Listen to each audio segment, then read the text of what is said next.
Are you Paul? I am, yeah. Nice to meet you. There's a couple of... I've actually just been on a clear out of this office because, as you mate there will know, it was a dump yesterday. So you have to excuse me. Can I have a look at this? Of course you can, yeah. Recording.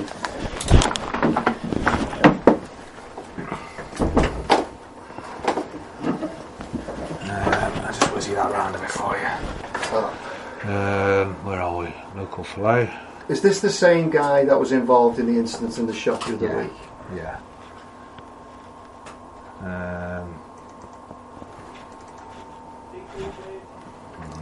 It's 11:27.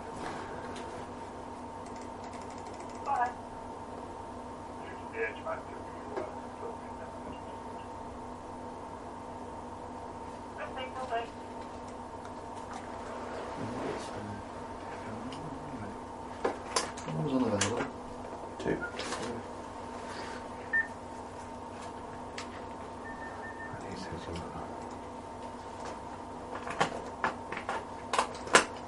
There we go.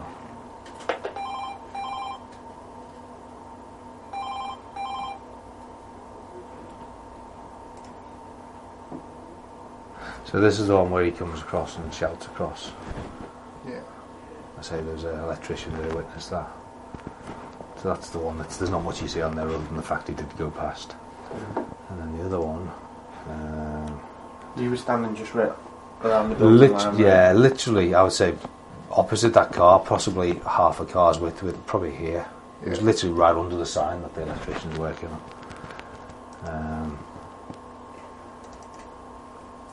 And this one was 10:41. Tim Lobley in that van who Mr. Ponting's speaking to. Yeah. In a different van now. This is a totally different. This is a different van. This is. But the same guy. No, that's Tim Lobley. Oh, sorry, that's the witness, isn't it? Yeah, right, he's going to drive past in a minute. Right. You're right to the left. Right, okay. I'll speed up to nearly the point and then. Just when this guy walked off. Yeah. So that's real time now. Right. And that was it. Play that back at the toe. Yeah. 10:41. So he's not hit you? I think he actually touched my shirt, but he didn't hit me under the shirt, but it touched my clothing.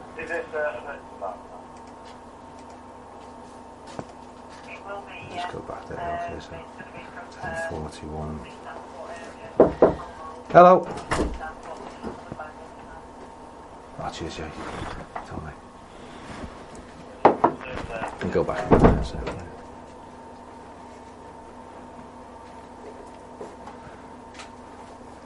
Do you want it this slow or? No, just normal speed or? Normal speed, yeah. So it's going to happen pretty quick now. But I could hear him accelerating up. You know, and he was... Right. We've spoken to Mr. Lovely. All right.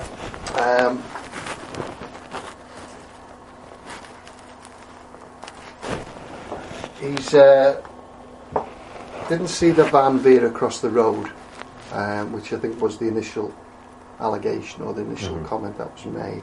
And looking at that, there's no suggestion that the van has veered across the road. It looks as if it's gone in a straight line. He's not heard anything that's been said. There was a chap who's heard some sort of comment. Who was that one, Rich? Carlos Sanchez. Oh yeah. He's heard a comment, some sort of swearing, but he can't say who said it and exactly what was said. Now with all of these cases whereby it's one word against the other, it's very, very difficult to prove. And looking at that, I can't say that vehicle has hit you. I'm not disputing what you've said to me, but that vehicle is driven at normal speed or appears to be driving at That's double the speed limit. That. Well, we can't say what speed it's doing. But when it's driven past you, there's no suggestion, or you've not gone to the floor, or something like that. And if the vehicle was going at excessive speed, like you're saying, if it's hit you, one would assume he'd go. It didn't hit me, it hit my shirt. Yeah. Well, if it's hit your shirt, it's not hit your arm. No. Right, so it's hit like that bit there. Right, okay. Well, that would indicate it's quite close to you, but at the end of the day, you are on the road, and it's vehicles drifting past. But that being said, it's like anything. We have to prove beyond reasonable doubt that an offence has been committed.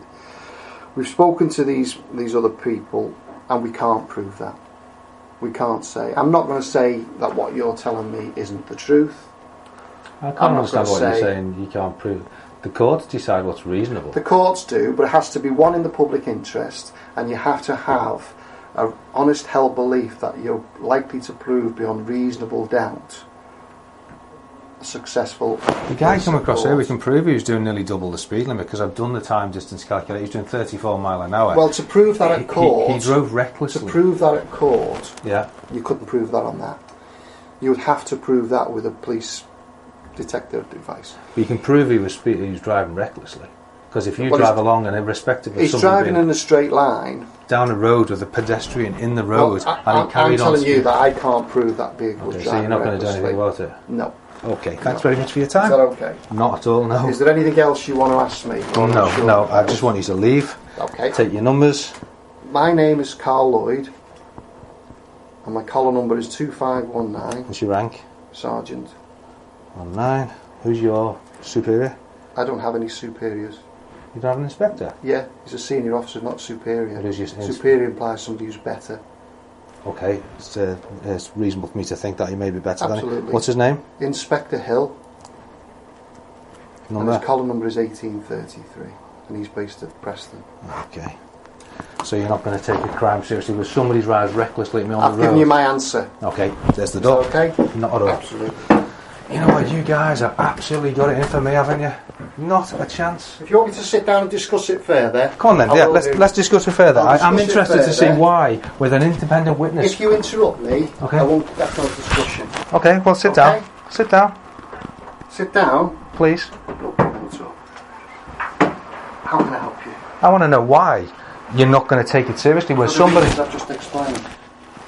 The guy's driven at me on a road. You can see he's driven at me. Tim has said that he drove close to me. That was close. He's drove recklessly. He's come back and he's called me a fucking prick, which is a public order offence. And you're not doing it. That's what you said. I'm an independent. Well, I've got an independent witness. Who hasn't seen it or heard that? He has heard it. I've spoken to him on the phone. He has heard it. He hasn't heard it. Did Carla say he heard somebody say, "You fucking prick"? He's heard some sort of comment. He did. He stared straight at him in the face. He said he was up the ladder, he was back to the road. He wasn't up the ladder, he was standing down, that was his mate up the ladder. You've got it so wrong. What he's told you and what he's told us may be different. I'll get him on the phone now. No. I don't want you to pressure him. I'm not pressuring him, I'm just going to let him speak to you. He did feel a bit pressured yesterday. I asked you not to ring him in my presence. He's in my office. Well, then we'll take it no further than that then. So you don't want to listen to a witness? I've spoken to the witness. Colleague's spoken to the witness.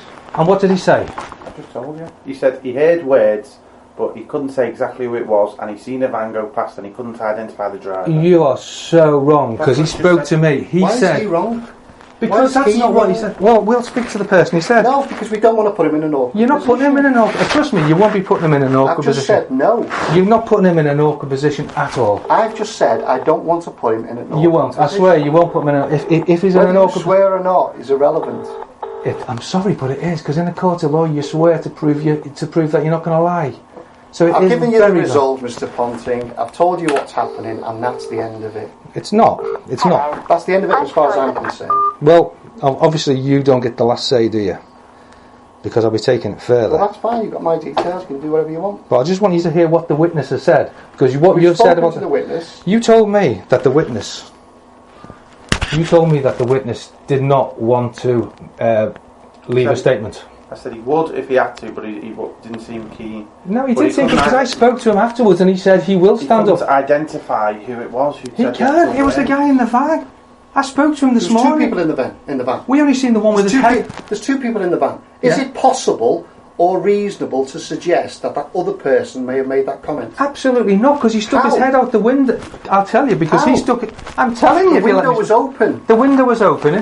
Mr. Campbell popped his head out the window. He stopped the van to about 2 miles an hour. He looked at me and Carlos and said, "You fucking prick." That's exactly what he said. There he is now. Carlos, you're on loudspeaker. There's 2 police officers with me. Hang you're breaking up a bit there. Say that again. Okay, you're on loudspeaker and there's 2 police officers with me at the moment. One's a sergeant. It's breaking up there.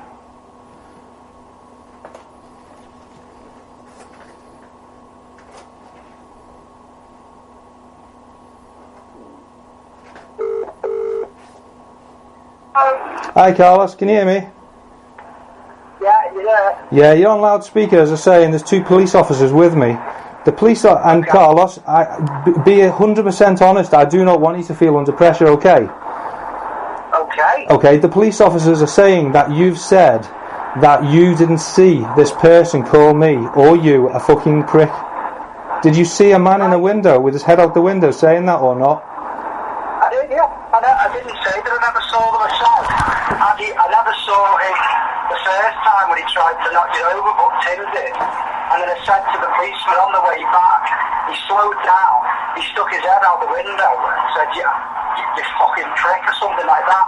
And then he was looking for a reaction, and I thought he was going to stop. The thing was, his head was out the window, and he was looking at us, he wasn't looking forward, which is what we should have been doing, to see where he was going. And I said to the policeman yesterday that he did that. And I'm on my way in now, so I'll come off the phone and I'll come in and I'll tell the policeman exactly what I said yesterday. Okay. Cheers, Carlos. They're here now. How long will you be about, roughly? I'm just coming onto Burster Road now. Okay.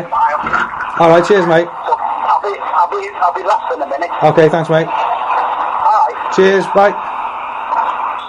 See you. I'm afraid it still doesn't make professional sense. I'm sorry, but I think we've just proven now that you've lied, because you've said said one thing and he's clearly said another. That's what he's told us. No, he's not told you. No, he did not tell you, because of you calling him a liar. Hi, Carlos. Oh. Can you turn your phone off when I'm speaking to you? No. Let's go. You've got a witness, Carlos. I'll speak to Carlos outside. Oh, call me by accent. You know what? You're liars. Absolute liars. The 2 of you. Yeah, you're very disgruntled with the popping. I'm disgruntled because you won't do sod all about a guy who's tried to kill me on the road. Yeah. I thought you were bothered about him swearing about him to kill you. I'm bothered about everything. I'm bothered about you guys who won't do anything. Well, if you're bothered about us, don't ring us. I bloody ring you. I pay your taxes. I pay your wages. You're public servants. You're here to protect the innocent. Okay. Okay. Thanks for your time. Thanks for your waste of time. Yeah. Don't stand too close to me. I'm standing on my premises. You go away off I own this place. Get off my premises. You just asked me to go in and asked me to go away. And you told me not to stand close to you. I want you to go and speak to a man who's tried to knock me over on the road. To go away. What is it you want? I want you to arrest the guy who's tried. That's not going to happen. Oh, isn't it? No. Why? Because I've said. Because you've said. I've made the decision. You've made the decision based on the facts. The facts of the facts what that your colleague said that this what guy. I told you. I'm listening. I'm talking. I'm not interested in whether you're speaking. Oh, aren't you? I'm talking to you. I've told you. That's the end of the matter. This guy has told you that he made a public order offence, and you're telling him that he never said that. You have a chat to you in private. Yeah. Carlos, just so you know, this guy is denying everything you've told him and me. Please don't try and influence him. I'm not influencing anything. I'm not. Yes, you are. You know what? That's fine. It's a surprise. I know it's a surprise. It's not a surprise the way you guys act. You're useless. Waste of time.